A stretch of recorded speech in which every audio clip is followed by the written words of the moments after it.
Let us begin with a provocative premise that will unsettle you. Your 20s are not a gift, they are a loan with an astronomical interest rate, and the payment is due in your 30s.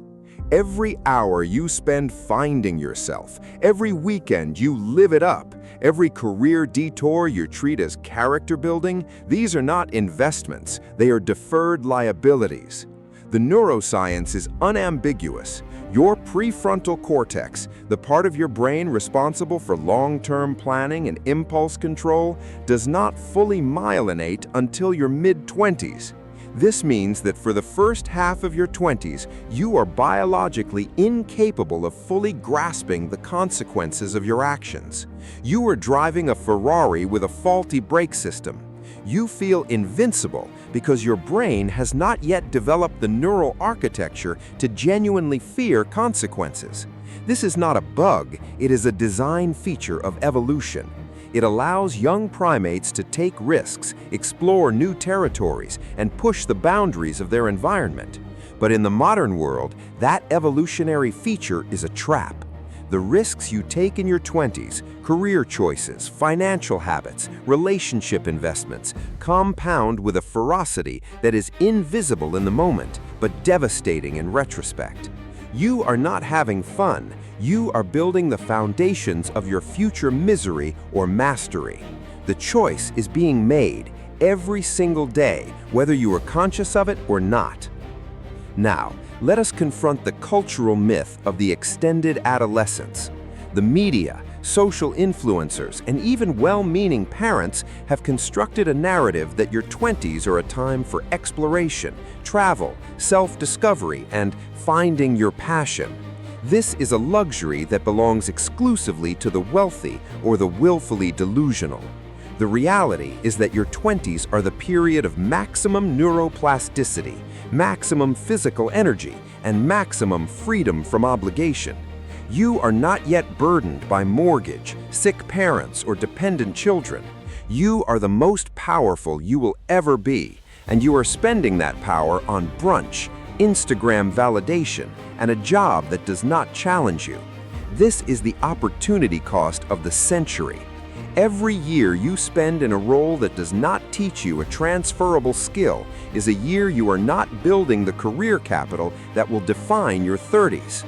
The research on life trajectories shows that the decisions made between 25 and 30 account for over 60% of the variance in income and life satisfaction at 45. The stakes could not be higher. The myth of exploration is a seductive trap. Exploration is only valuable when it is bounded by a clear destination. Otherwise, you are just drifting. Drifting is not freedom, it is undirected chaos. Let us meet a man you have never encountered before. Marcus, a 29-year-old graduate of a prestigious UK university. Marcus studied philosophy, a choice he made because he loved the ideas. He graduated with a 2.1 and a mountain of student debt. He moved to London, took a series of temp jobs, and spent his weekends in trendy Shoreditch bars discussing the futility of modern existence with his equally disaffected friends. He was intelligent, articulate, and deeply, profoundly unemployable in any meaningful sense. At 29, he had a resume that looked like a random walk through the gig economy. 2 months as a content writer, 6 months as a project coordinator, 8 months as a sales associate. He was intelligent enough to land each role, but too restless to stay. The future was a vague concept that he could not or would not take seriously. He told himself he was exploring. In reality, he was accumulating a portfolio of irrelevance. He had never mastered anything. He had never built a professional reputation. He had never saved money. He was the poster child for the extended adolescence, and he was facing the abyss of his 30s with no capital, no network, and no identity beyond his sarcastic remarks. Marcus's story is not rare, it is the norm. The exploration ethos has produced a generation of highly educated, highly anxious, and highly underemployed individuals. They are victims of a psychological phenomenon called the identity moratorium, a period of suspended identity development where the individual postpones adult commitments. This moratorium is meant to be a temporary phase, but in the absence of external pressure, it can extend indefinitely. The problem is that the real world doesn't care about your moratorium. By the time you turn 30, the market has already begun to price you. It looks at your patchy employment history and sees a pattern of instability. It looks at your diverse but shallow skill set and sees a generalist without a competitive edge. You are not perceived as a Renaissance man. You are perceived as a dilettante. The opportunities available to you at 30 are not the same as the ones available at 25. The window closes, the doors lock, and you spend the rest of your career trying to explain away a decade of indecision.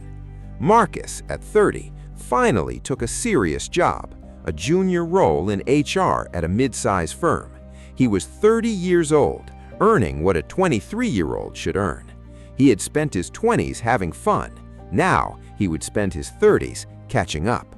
Let us pivot to the financial dimension, because this is where the mathematical reality of compounding makes the fun years argument indefensible. $1 invested at 25 is worth approximately 4 times more than $1 invested at 35, assuming an average market return. This is the magic of compound interest. It is not magic, it is geometry. The first dollar you save is the most expensive dollar you will ever have because it has the longest runway to grow. Similarly, the first career investment you make, the skill you develop, the network you build, the reputation you cultivate, has decades to compound. Marcus, who spent his 20s exploring, started his investment journey at 30.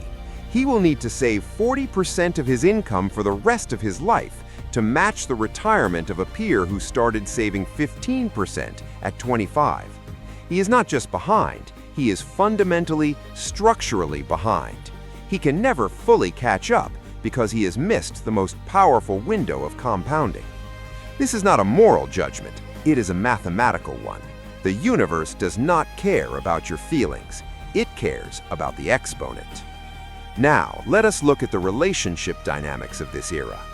Your 20s are also the optimal period for building a partnership, not a casual one, but a deliberate, mutually supportive alliance. The data shows that couples who meet in their late 20s and marry in their early 30s have the highest marital satisfaction and lowest divorce rates. Why? Because they've had enough time to mature, but not enough time to become rigidly independent. The fun culture of serial casual dating, treating relationships as disposable experiences, is a direct competitor to building a long-term foundation. Every year you spend in a dead-end relationship is a year you are not learning the skills of compromise, communication, and commitment. These are not soft skills, they are existential skills. You will need them to navigate the storms of midlife, parenting, and aging. Marcus, who spent his 20s in a series of exciting but unstable relationships, entered his 30s single, with no practice in handling conflict and a deep-seated fear of vulnerability. He had been having fun, but he had not grown. His emotional architecture was as underdeveloped as his financial architecture. Let us examine the physiological dimension, which is equally stark. Your 20s are the peak of your physical health. Your metabolism is forgiving, your recovery times are short, your body can endure stress and repair itself efficiently. This is the optimal period to build a foundation of physical fitness that will carry you into your later decades.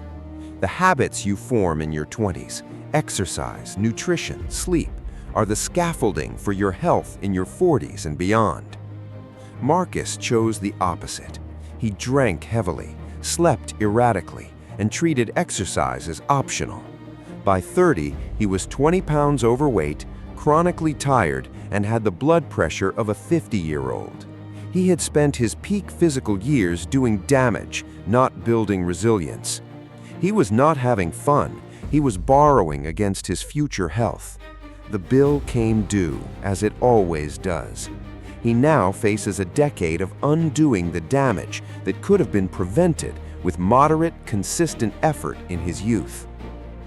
Now, let us talk about the psychology of delayed gratification, the single most important predictor of success in life, as demonstrated by the Stanford Marshmallow Study. Children who could resist eating one marshmallow for 15 minutes in order to receive two were later found to have higher SAT scores, better health outcomes, and more successful careers. This is not about willpower, it is about temporal discounting. The ability to value a future reward over a present one is a skill that can be trained.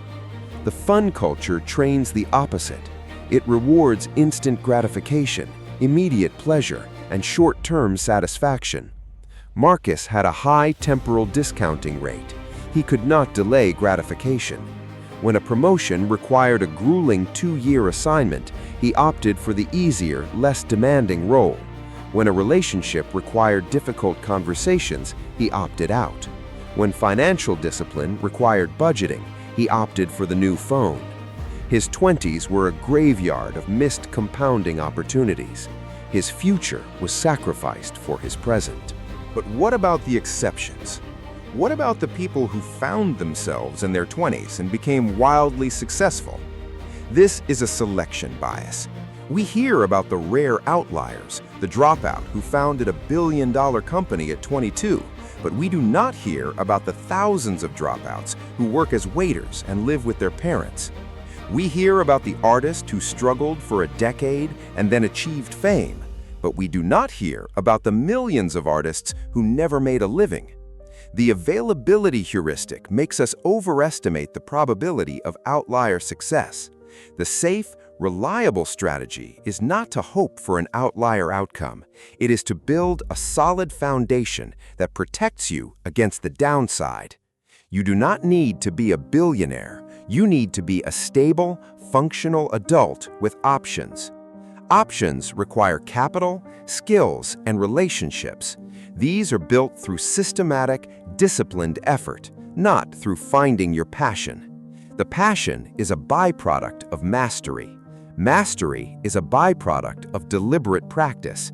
Deliberate practice is a byproduct of disciplined investment of time. You do not find passion, you cultivate it. And cultivation is not fun. It is tedious, frustrating, and repetitive. Let us tell the story of the anti-Marcus, a woman named Priya, but not the Priya for earlier. Priya is 28 and has been working as an actuary at a multinational insurance firm since graduation. She's not passionate about insurance. She finds it moderately interesting at best, but she is disciplined. She passed her actuarial exams on the first try. She invested 20% of her salary each month into index funds. She attended every professional networking event, even when she was tired. She volunteered for high-visibility projects that were seen by senior leadership. She is now being groomed for a senior role. At 28, she is not having fun in the conventional sense. She is not backpacking through Southeast Asia, but she has capital, a reputation, and a trajectory. She has options. In 3 years, she could take a sabbatical and travel to Southeast Asia with financial security and professional leverage. Marcus, at 28, had no capital, no reputation, and a graveyard of temp jobs. He could not take a sabbatical even if he wanted to. He could barely afford rent. The real tragedy of Marcus is not that he wasted his 20s. It is that he believed the myth that he was supposed to. He believed that fun was a legitimate goal. He believed that finding himself was a productive use of time. He did not know that these were narratives created by a consumer culture that profits from his indecision. The travel industry profits from his wanderlust. The alcohol industry profits from his escapism. The entertainment industry profits from his distraction. The education industry profits from his credentialing. They all have a financial interest in keeping him in a state of permanent liminality. He was a cash cow for the industries that sell experiences and a free labor source for the gig economy that treats him as a disposable resource. He was not just making poor decisions, he was a victim of a system designed to extract value from his youth without giving him a return. Priya, by contrast, was less fun, but she was not being exploited. She was owning her time and her future. So here is your final, brutal instruction. If you are in your 20s, you will wake up tomorrow and conduct an audit. You will not do this with guilt. You will do this with strategic clarity. You will ask yourself 3 questions. First, what specific skill am I mastering that will be more valuable in 5 years than it is today? If you cannot answer that, you are not building, you are coasting. Second, what is my monthly savings rate and where is that money invested? If you have not calculated this, you are not financially literate. Third, who are the 5 people I spend the most time with, and are they pulling me up or holding me still?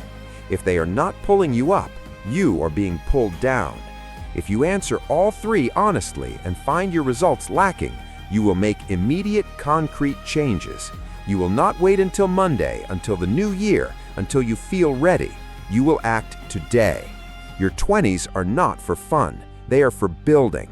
They are for accumulating the capital, financial, intellectual, emotional, and social, that will give you the freedom to enjoy your 30s, 40s, and beyond.